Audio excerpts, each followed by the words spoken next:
Hello Aries, welcome to your reading with me, Cindy.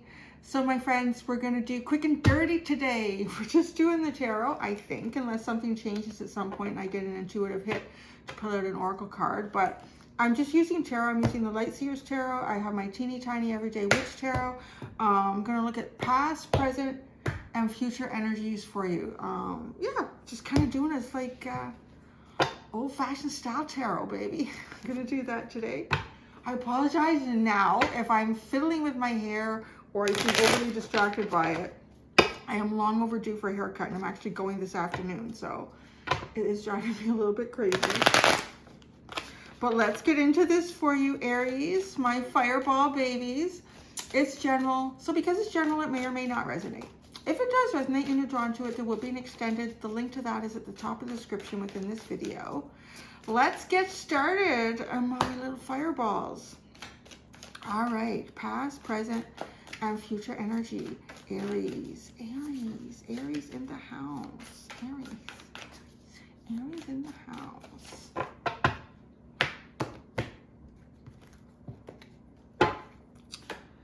Past.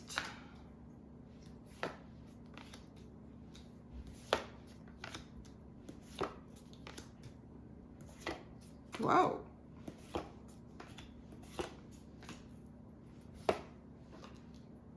Well, look at you. This is interesting. This looks kind of like an exciting spread for you. Oh, well now. You have the Hermit, the Empress, and the Four of Swords at the bottom.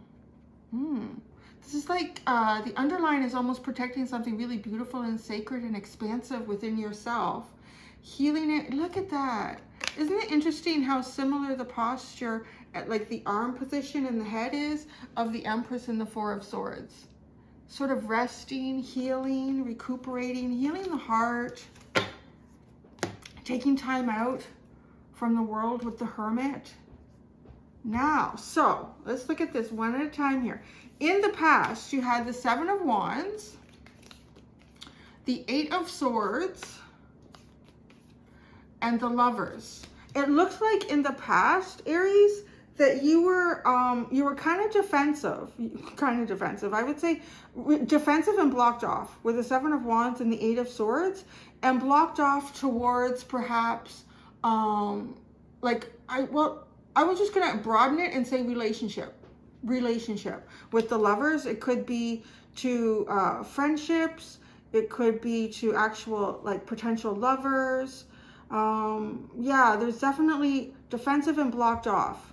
Why, I don't totally know, but we'll dig into that with the Teeny Tiny Tarot. And mostly, I want to say kind of protecting something. Protecting, again, it's kind of picking up the underline. Like with this Seven of Wands, she's kind of protecting the sacred light within her. So maybe your light felt kind of dim. Ah, again, interesting. I'm picking that up with the Hermit. You see the light is starting to grow and expand. There was something sort of within you that had maybe been sort of dimmed by outside sources or outside circumstances.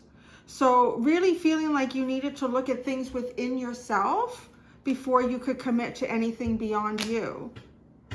All right, so that's how I would describe that. Okay, now, presently, look at this. You have the Ace of Cups, you have the Fool, and then you have the Sun. You have really great energy. So whatever you did in the past, it's paying off for the present, and it actually even looks like for the future too. So right now, I feel like it's almost, I would describe this as kind of an excited energy.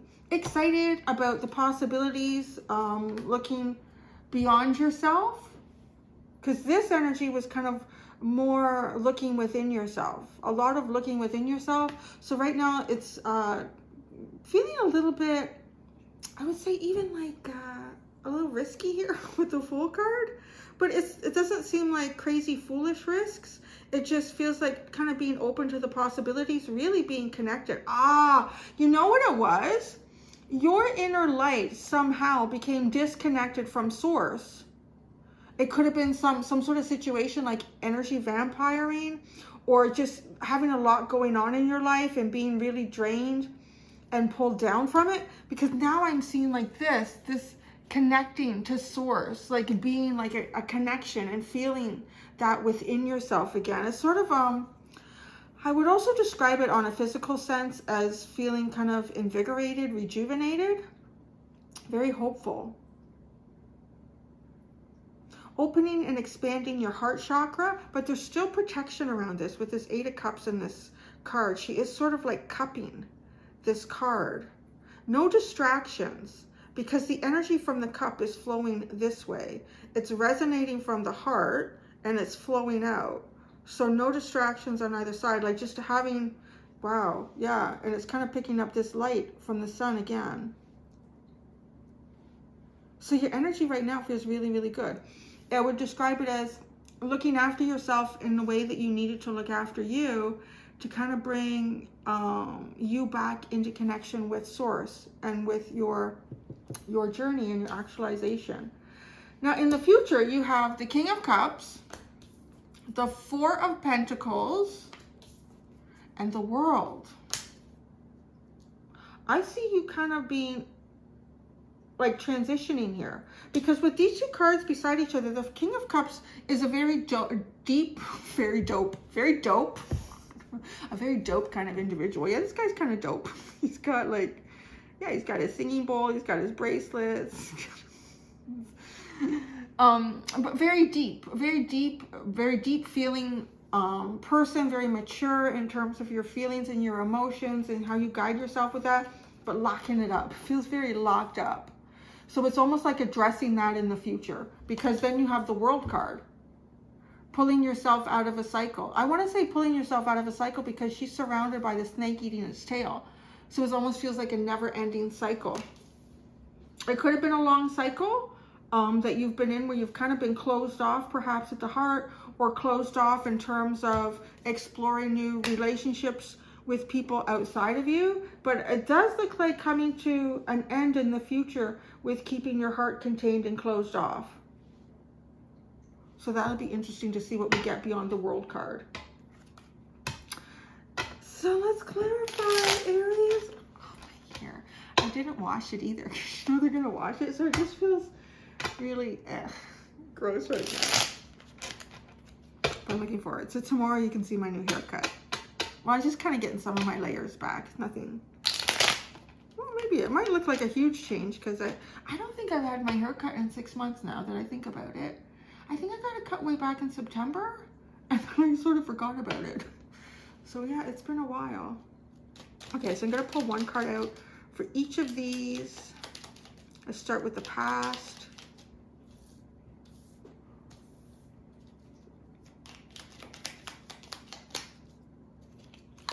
Seven of Wands, you had the Eight of Wands. Eight of Swords, you had the Ace of Pentacles. The Lovers, you had the Moon. Yeah. Definitely relationship was a very unknown aspect for you in the past. Where you're going, there even some fears about relationship perhaps. Seven of Wands and the Eight of Wands. This does feel like trying to be able to communicate, and it just feels all jumbled. It feels jumbled. It feels like not being understood. It feels like not really quite sure how to understand others. So there's really, it kind of continues to mimic.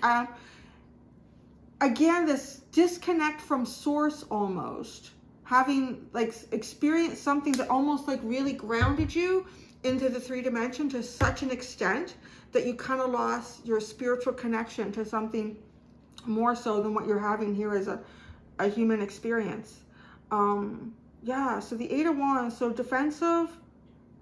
You may have had a lot of, actually you might have had even a lot of other people communicating to you and wanting to kind of shut off from some of it with this energy, because it looks like she's got herself in her own little crystal ball.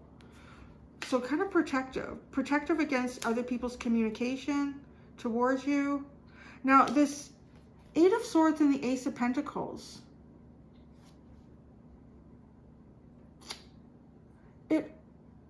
it kind of has more the feeling of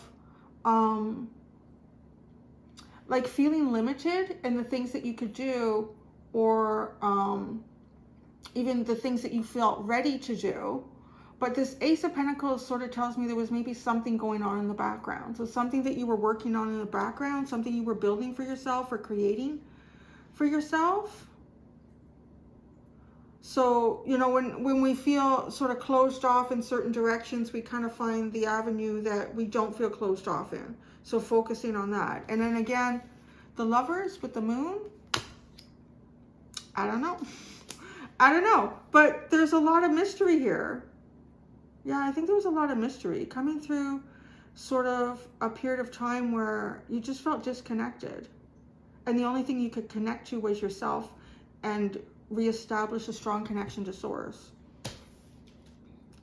So here, the Ace of Cups, whoa, the Empress. So you are like really kind of very expansive right now. Very expansive, very, it's almost like you're birthing. You're about to birth a new part of yourself, which is kind of in alignment with this World card being the last one that comes out. Like you're closing off a major cycle here. And it also does speak of this kind of this Empress energy that's been sort of hidden from really the rest of the world with the Hermit and the Four of Swords. It's kind of a nesting. She's in a nest. So nesting, contemplating, that's cute. The Fool. The Five of Cups. That's an interesting combination. It kind of feels like with the Five of Cups, getting ready with the Fool card to take a chance on life, to take a chance moving forward, maybe to take a chance on growing, expanding relationships around you, because the Five of Cups kind of tells us that there's been some sort of disappointment. Who hasn't had disappointment in some kind of relationship in their life at some point? So kind of moving beyond that. Getting off the beach, dusting yourself off, and standing on the edge of the precipice. But this precipice with this, the flower of life. No, the tree of life. What is that? The flower of, it is sort of like a sacred geometry. Kind of open to what the universe has for you. And that makes a lot of sense because you're connecting with the universe again.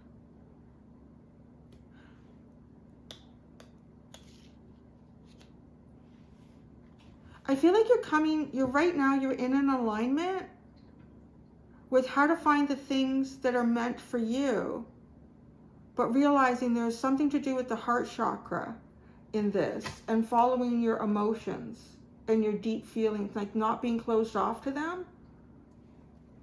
With the Sun card, wow, the Sun, you have the Lovers. That's a huge shift. So you went with the Lovers in the past with the Moon, and now you have the Sun with the Lovers. So definitely being open to exploring relationships, to meeting new people. Yeah, to meeting new people, exploring relationships, but doing it kind of in your best energy. That's actually kind of good, because if you would do that in not your best energy, you're going to attract what you are, like what you're projecting and who you are. So you would have likely pulled in new relationships, people that were kind of in the same energy, like defensive, blocked off. So these things wouldn't have grown well in the first place. So, but now your energy is shifted completely. So in the future, the King of Cups, you have the Strength card. Yeah, a lot of emotional strength here. The Four of Pentacles. I told you it's like coming to an end, the Ten of Swords. So ending a cycle of being closed off. Ending a cycle of, I want to say it's reflective of this too, a healing, resting, kind of a deep contemplation energy. And then with the World, you have the Page of Swords. You know, I heard when I pulled that out, I said, okay, World, I'm ready. Show me what's out there. Yeah, with the Page of Swords. Okay, World, I'm ready. Show me what's out there. So yeah, you don't know. I can't even tell you what's out there. Oh, but there's a new beginning because you have Judgment. So rising up beyond any concepts you had of yourself in the past, or perhaps other people had of you in the past as well. And yeah, like a new beginning. So there, curious. Yeah, we describe that too as curious. to see what the universe has to offer for you. So this energy is really, really good, Aries. I'm not really feeling compelled. Okay, you know what? No, because you have the sun, I'm going to pull out a card for you. It's just a message to you from the universe, from the Oracle of the Radiant Sun. Because I would actually describe this as like very radiant like the sun. Radiant like the sun. Or maybe I will be when I get my hair cut. Right now I feel greasy and dull. Really nice. All right. A card for Aries. A card for Aries. A message to Aries from the universe. A message to Aries from the universe. Rebellion. Mars in Aquarius. That's interesting. So you're taking your Mars energy in a whole new way. And then you have Mars and Gemini. Oh, Venus in Gemini. Well, that's interesting. The sort of like the yin and the yang in Gemini. So maybe some communication. All right, I'm just going to read quickly a little bit about what the Mars and Aquarius energy is about.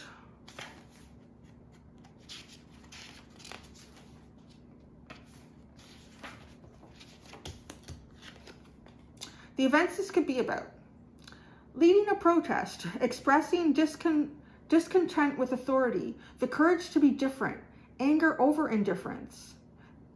In the reading, receiving this card in a reading indicates a need for a lateral approach to the question. Oh, that's interesting. I don't know, because I kind of feel like that lateral approach, right? But it is actually blocked off right now. So there will be a more lateral approach perhaps in the future. So keep that in mind. Right now you're kind of just connected between you and Source. So to open that up and to go beyond you. Turn the current thinking on its head and approach it from a different angle. A drastic change of thought is needed. I think actually, yeah, that has to do with this for you, with the Ace of Cups. So the Ace of Cups is a new beginning that kind of sits within you right now. And it's just between you and the universe and Source. But moving forward, allow this to expand beyond just yourself and the universe. So that's what the universe is saying to you. There you go, Aries. Thank you so much, my friends. I'm going to go do the extended. What was I doing with the extended yesterday? Oh, yeah. I'm going to get, okay. So yeah, I'm going to get like you're going to get advice and all sorts of stuff in that. So anyways, until next time, my fireball baby friends, do be gentle with yourselves. Bye.